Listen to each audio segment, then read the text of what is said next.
In Search of Veganism by Leslie J. Cross. Let my creatures go. The present stage in the development of the vegan society is characterized by a centering of attention upon the implications of the question, what is veganism?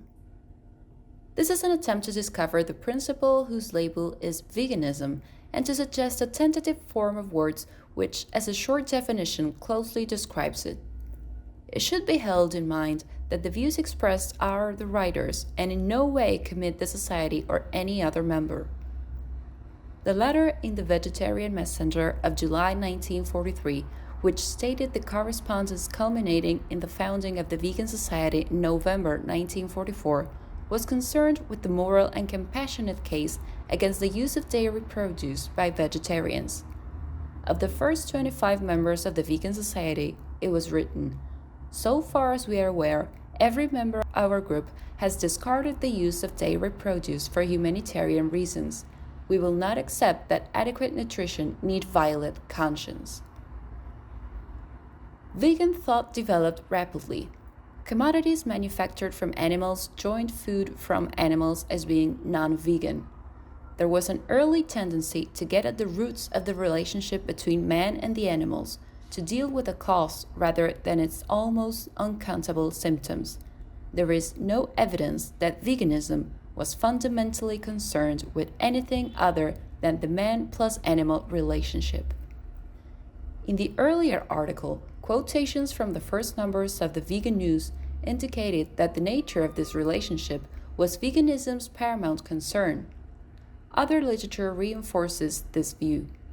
An Address on Veganism by Donald Watson, 1947, contains phrases such as the following: "The right approach to the problem of animal emancipation.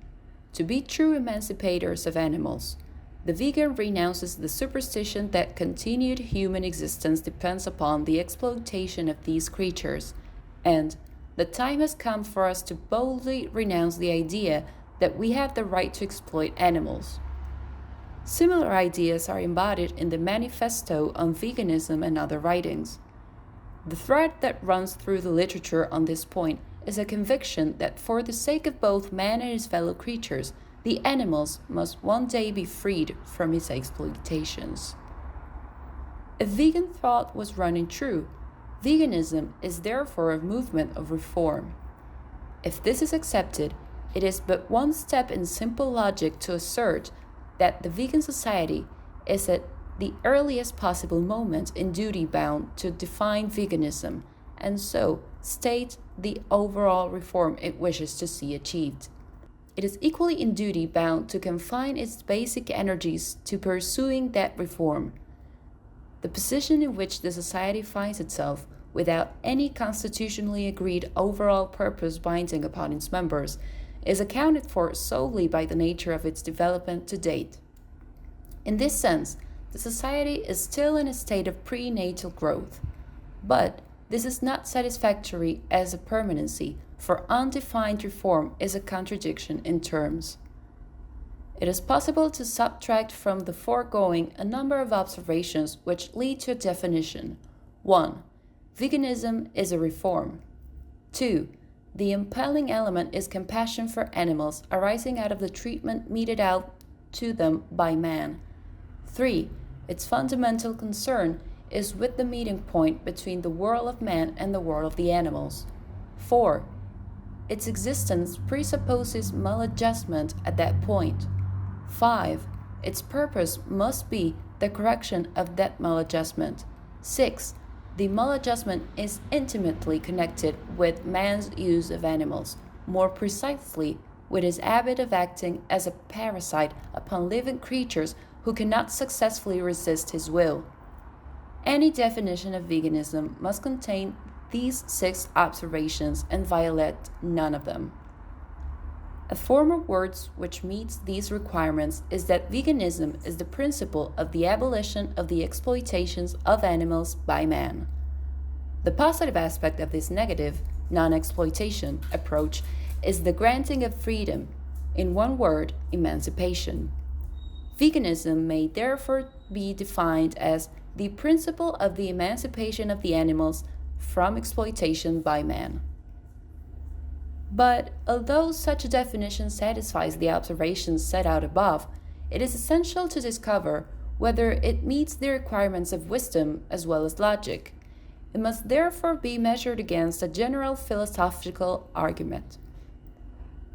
The broad demand which wisdom makes upon a man is that he shall free himself from the chains which bind him to his less noble desires and inhibit his ascent to higher standpoints, wider vision, and consequent happiness. There are a number of tests by which his efforts to free himself may be judged, and one of the most stringent is his conduct towards those over whom he has power. It is applied in an acute form at the point where his world meets the world of the animals, for over them he has dominion.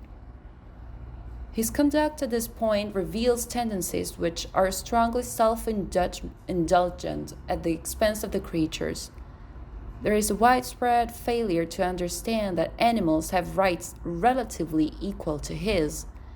His exploitations result in a needless curtailment of nature freedom over a wide front and inevitably end in one sort of slaughterhouse or another. This is true of all his exploitations, from the backyard hen to the great beef and dairy herds. Although some horses end at their days in homes of rest, this could apply to a few only.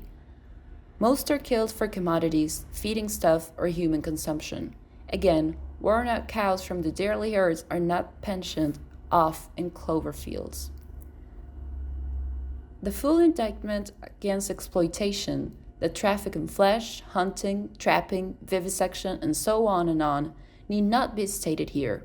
What must be faced, however, is the undoubted fact that apart from granting to animals the right and the facilities to go back to nature, no solvent exists for the conditions which the indictment reveals.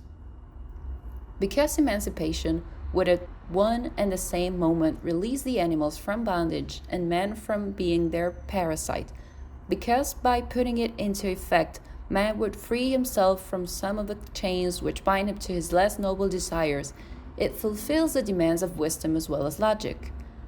There are also at least 3 further striking indications that this is so. The first 2 emerge from a broad view of the general trend of human evolution. A movement to emancipate animals may be seen to be following naturally and historically upon the movement to emancipate human slaves. It thus possesses the aesthetic and significant attribute of evolutionary continuity. Secondly, it is far from being outside the bounds of probability that the wrong turning taken by man somewhere in his evolution was the enslavement, domestication, of animals, a proposition abundantly argued by the American writer Henry Bailey Stevens. Thirdly, emancipation goes straight to the cancer at the heart of the existing man-animal relationship and would remove at one stroke the single cause from which all the sorry symptoms arise. A point which should perhaps be made clear at once is that emancipation of the animals does not mean their extinction. On the contrary, it means a return to their own freely discovered place within nature, a return to balance, sanity, and naturalness. For some animals, this may be one of companionship with man. For man, it's part of nature. For some, it may be a return to wilder life. For many, it would mean a gradual end to the abnormal shapes, functions, and diseases which domestication has artificially manufactured out of original wild types. For all, it would mean an end of excessive and unnatural breeding. The ancient bondage at the hand of men would at last be over.